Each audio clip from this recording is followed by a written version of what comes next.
That's another subject. Listen this segment about the children. It's all about the children. You know, Cyron, I believe the children are our future.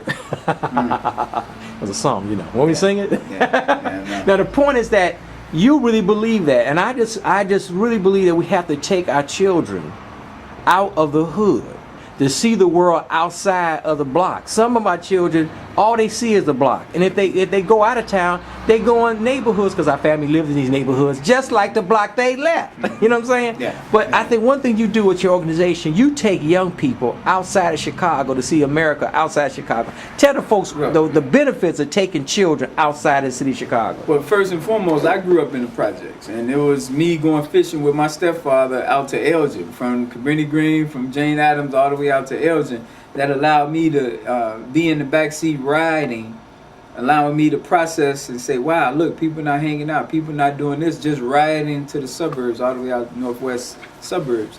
And then joining the military in '93 and traveling around the world, Hong Kong, Singapore, Thailand, Africa.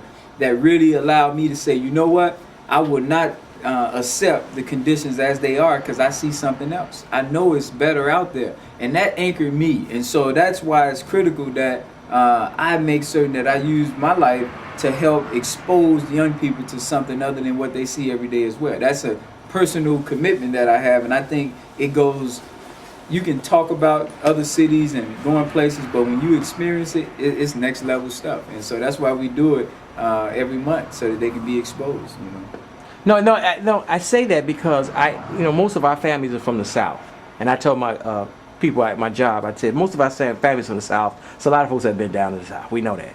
But to go to Washington, D.C., New York City, a lot of us don't go unless it's some kind of church trip or convention or something. But I always tell people, it's so sad, especially while Barack Obama is president of the United States. His picture is up on the wall there, or it's way up there, I'll get it later on. Picture way up on the wall. I'm saying that the point is that, see, I don't mind all this amateurish video, I just do my thing. The point, we make it happen. The point is that you have to make a concerted effort to take your children to Washington, D.C. While the president's in office. Just being from Chicago, we got to do that. I don't care if he's out of town. I don't care if you even see him. Just see the just drive up to the White House, touch the gates and whatnot. Come on, people. It don't cost that much money. It's only 700 miles. And then if you're really daring, you drive up the New Jersey Turnpike. If you're really daring, you can see Baltimore, Philly, Newark, and New York City in the same day, man. You can go up to New York like 3-4 hours, man. So it's a really short trip per se. So you taking many young people to New York City. Tell them what the experience of these young people when they actually see New York City for the first time. Well, first of all, now I first visited New York when I was 27 years old. Now we take ages 14 and up. So I told the kids last year in New York, you already have 13 years on top of me, because I didn't get to visit the major city, New York, until I was 27. Here you are, 14. I was 30, man. I was 30 years old, man. 30 so years I told him, you got that much more experience. And when I'm in different social settings and the other people are talking about traveling and going places, I can participate in that conversation because I've been to New York. That's what the 14-year-olds can do now. But here's the impact.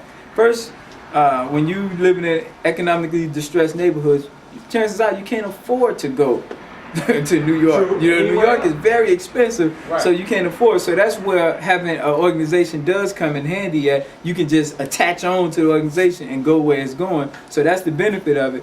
But we had kids that, and I know we're supposed to say children. Yeah, children. Kids. We know. Yeah. We had young people who was. Silent. And teenagers, they always have something to say, but they were silent when we came from under the mountain and they saw just tons of buildings, which is NYC, and they were just silent like, oh my God. Now keep in mind, we don't appreciate Chicago the way we should either.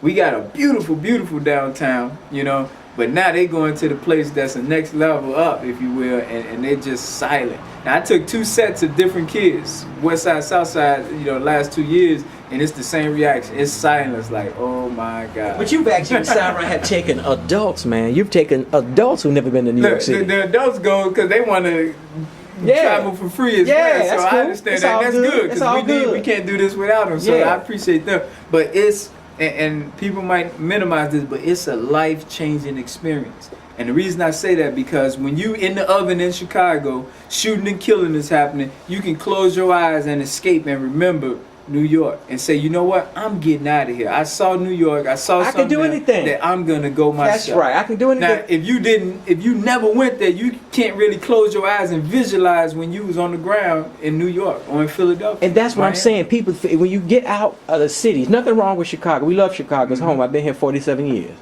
That when you do go abroad, outside the city and see the whole country, if you're lucky, see the whole world, you say, I can go. I can get out of this. I don't have to remain poor. I don't have to live like this. I can do better. The other part it does, when we come back, they looking forward to coming home. You know why? Because they want to share that experience with the people they know. They on the cell phones. Hey, we almost back. You know, we in New York. You know, so they want to have their family and friends out there with them, but they loving the fact that they can call home and tell them what they experiencing. One guy from 60617. He was a rapper. We stood in front of the Apollo and he just started rapping, and the people in New York gave him love. They showed him love out there. So he felt like a superstar. He ran 125th Street. He on 125th Street, Yeah. and they like listening to him and bobbing their head. Man, he was on cloud 9, you know, and you better believe he got on the phone and called home. You know, so that's the awesomeness of exposure. And what I'm saying, you talked about being in the oven, being in the hood, cooking in that 450-degree oven. Yep. You got to get out of the oven. Oh, yeah. You got to take a step. You got to take a step out. Yeah. And a lot of folks who I know grown people, Ron Smith. They're 40, 50, 60 years old. They've never been to New York. They've never been to Washington, D.C. But give them some credit, though. Keep this in mind. The way the economy is kind of rough now, but also with transportation the way it is, you can go somewhere. I know people who commute back and forth to New York and back in the same day. So it's different now than it was back in the days. What I'm saying is that, I'm saying it's about, I know, because sometimes it's better to go as a group. Because I know people, they say, I go to New York, I got to take the train, I got to walk, I ain't going to do that. Which I understand. But the trick is that, especially for you, if you don't want to go, send your grandchildren. Oh, yeah. I mean, when you go to D.C., the museums are free.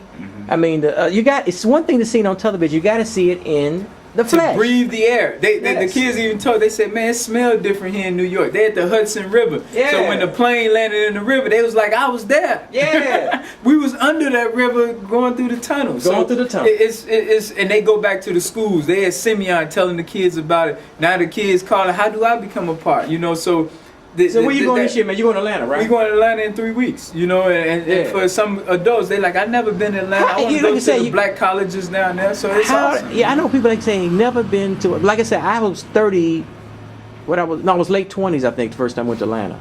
And how do you not go?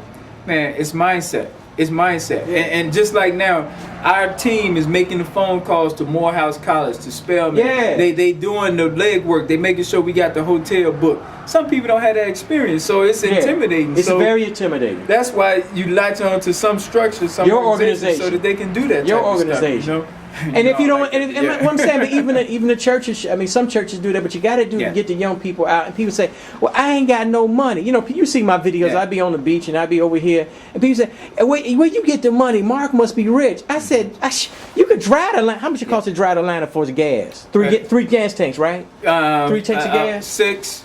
Yeah, 6. 3 there, 3 back. Yeah. So let's say it's 40. Okay, it's 120. It's gonna be 240. Now, but New York is the beast. New York is the killer, and the tolls too, sir. Yeah, well, like I said, last time I flew for $39. I flew on the ice lip, and you can fly LaGuardia for sometimes $100. Southwest Airlines. But the key, that's why you do it as a group. You reduce everything when you can. Well, and the trick is that's what I mean by self-actualizing. People join an organization like you can break it down. Because I said when you go to show me that, show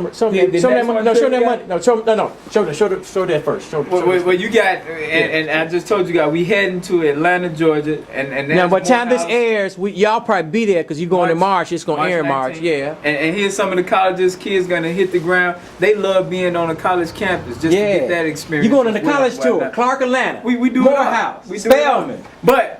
We going there because the killing is happening in Atlanta as well, and they're gonna go door to door talking to the residents there about how to get organized in these. See, people don't know there's a hood. There's a hood in Atlanta too. It's a hood in most urban cities, and that's why they don't know. A lot of folks don't know that. But you know what people don't know?